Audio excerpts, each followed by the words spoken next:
காரைக்கால் மாமல்லபுரம் இடையே புதுச்சேரிக்கு அருகே இன்று பிற்பகல் புயல் கரையை கடக்க வாய்ப்பு. அதிகபட்சமாக மணிக்கு 90 கிலோமீட்டர் வேகத்தில் காற்று வீசக்கூடும் என்றும் வானிலை மையம் கணிப்பு.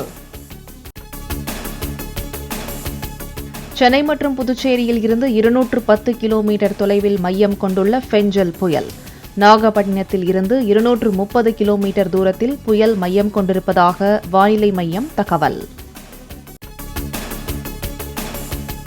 கடந்த 6 மணி நேரத்தில் 7 கிலோமீட்டர் வேகத்தில் புயல் நகர்ந்து வருவதாக வானிலை மையம் தகவல். நேற்று பகலில் மணிக்கு 15 கிலோமீட்டராக இருந்த நிலையில் படிப்படியாக புயலின் நகரும் வேகம் குறைந்தது.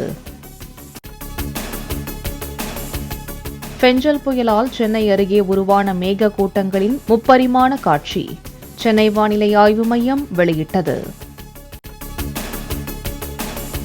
சென்னை, திருவள்ளூர், செங்கல்பட்டு, காஞ்சிபுரம் மாவட்டங்களுக்கு இன்று அதி கனமழைக்கான ரெட் அலர்ட். விழுப்புரம், கள்ளக்குறிச்சி, கடலூர் மாவட்டங்களிலும் ஓரிரு இடங்களில் இன்று அதி கனமழைக்கு வாய்ப்பு.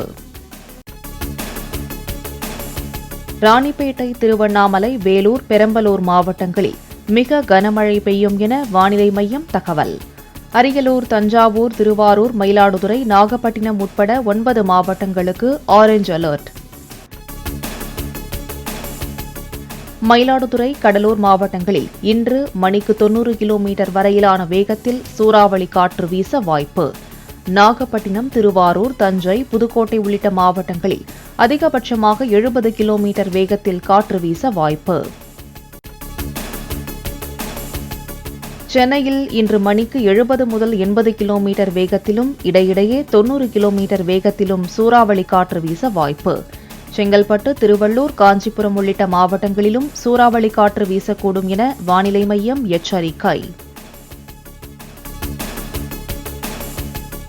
சென்னை, காஞ்சிபுரம், திருவள்ளூர், செங்கல்பட்டு, விழுப்புரம், கடலூர், கள்ளக்குறிச்சி, மயிலாடுதுறை, ராணிப்பேட்டை மாவட்டங்களில் பள்ளி, கல்லூரிகளுக்கு இன்று விடுமுறை.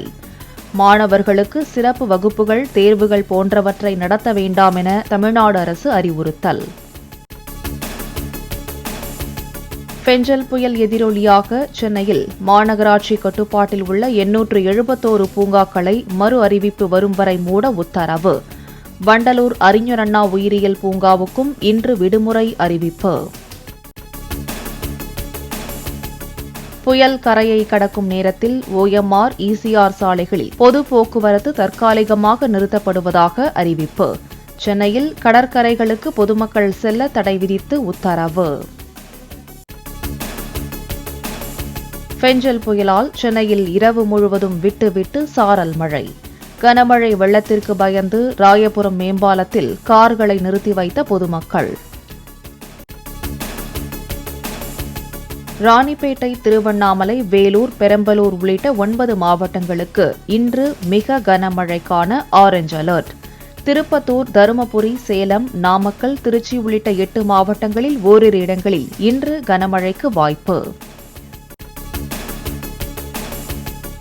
தமிழ்நாடு மற்றும் புதுச்சேரியில் மீட்பு மற்றும் வெள்ள நிவாரணப் பணிகளை மேற்கொள்ள தயார் நிலையில் இருப்பதாக இந்திய கடற்படை தகவல். மீட்பு குழுக்களும் உபகரணங்களும் எப்போது எங்கு தேவைப்பட்டாலும் உடனடியாக விரைந்து செல்ல முடியும் என அறிவிப்பு. புயல் எதிரொலியாக IT நிறுவனங்கள் தங்கள் ஊழியர்களை வீட்டிலிருந்து பணியாற்ற அறிவுறுத்த வேண்டும் என தமிழக அரசு அறிவிப்பு. பொதுமக்கள் அவசிய தேவைகளின்றி வீட்டிலிருந்து வெளியே வர வேண்டாம் என்றும் அறிவுறுத்தல்.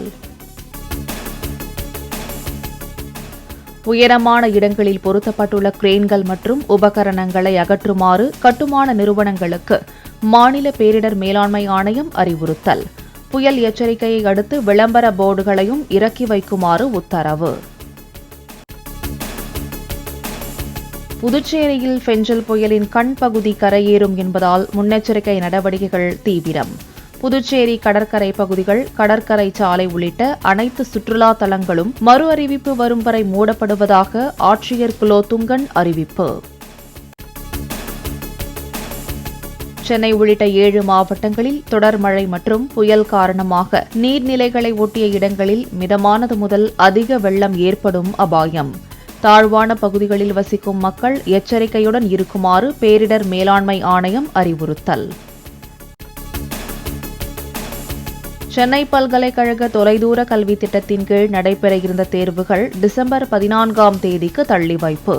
புயல் எதிரொலியாக இன்று நடைபெறுவதாக இருந்த தேர்வுகளை தள்ளி வைத்தது பல்கலைக்கழக நிர்வாகம்.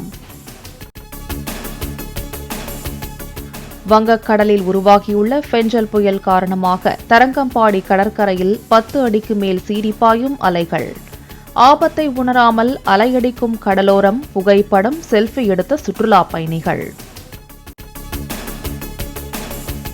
47.5 அடி உயரம் கொண்ட வீராணம் ஏரியின் நீர்மட்டம் 45 அடியுடன் நிறுத்தம். ஏரிக்கு வினாடிக்கு 950 கன அடி நீர் வரும் நிலையில் பாதுகாப்பு கருதி உபரி நீர் வெளியேற்றம்.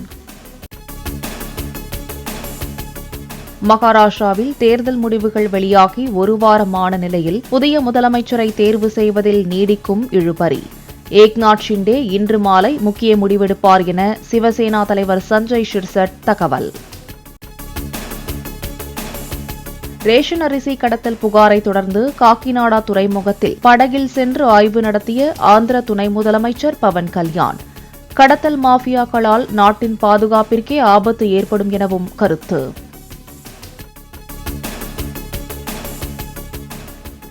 வங்கதேசத்தில் தொடரும் வன்முறைக்கு இடையே மேலும் 3 இந்து கோயில்கள் மீது வன்முறை கும்பல் தாக்குதல். இருதரப்பினரும் கற்களை வீசி தாக்குதல் நடத்தியதால் ராணுவம் வரவழைக்கப்பட்டு கலவரம் கட்டுப்படுத்தப்பட்டது. ஐசிசி சாம்பியன்ஷிப் கிரிக்கெட் போட்டி சர்ச்சையில் இன்றுக்குள் இறுதி முடிவெடுக்க பாகிஸ்தான் கிரிக்கெட் வாரியத்திற்கு ஐசிசி அவகாசம். பாகிஸ்தானில் நடைபெறும் போட்டியில் இந்தியா பங்கேற்காது என திட்டவட்டமாக தெரிவித்ததால் வேறு இடத்திற்கு மாற்ற ஐசிசி பரிந்துரை. ஃபீல்டிங் செய்தபோது எல்லைக்கோட்டிற்கு வெளியே பந்து எடுத்து போடும் நபருடன் மோதி டைவ் அடித்த தென்னாப்பிரிக்க கிரிக்கெட் வீரர் ஃபாஃப் டு பிளசிஸ். காயமின்றி தப்பிய டு பிளசிஸ் தொடர்ந்து ஃபீல்டிங் செய்தார். நடப்பு நிதியாண்டின் 2வது காலாண்டில் நாட்டின் மொத்த உள்நாட்டு வளர்ச்சி விகிதம் 5.4% குறைவு. உற்பத்தித் துறை மற்றும் நுகர்வு தன்மையில் ஏற்பட்ட பின்னடைவே காரணம் என தகவல்.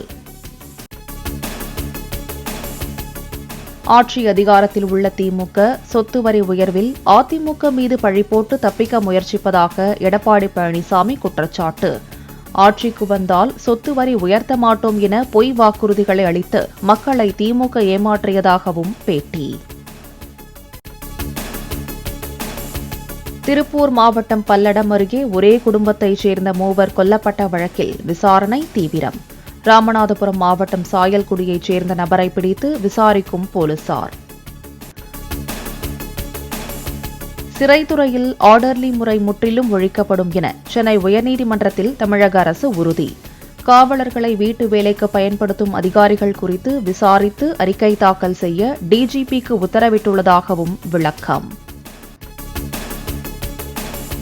இலங்கையில் பெய்த கனமழை மற்றும் வெள்ளப்பெருக்கால் 12 பேர் பலி, 4,50,000 பேர் பாதிப்பு.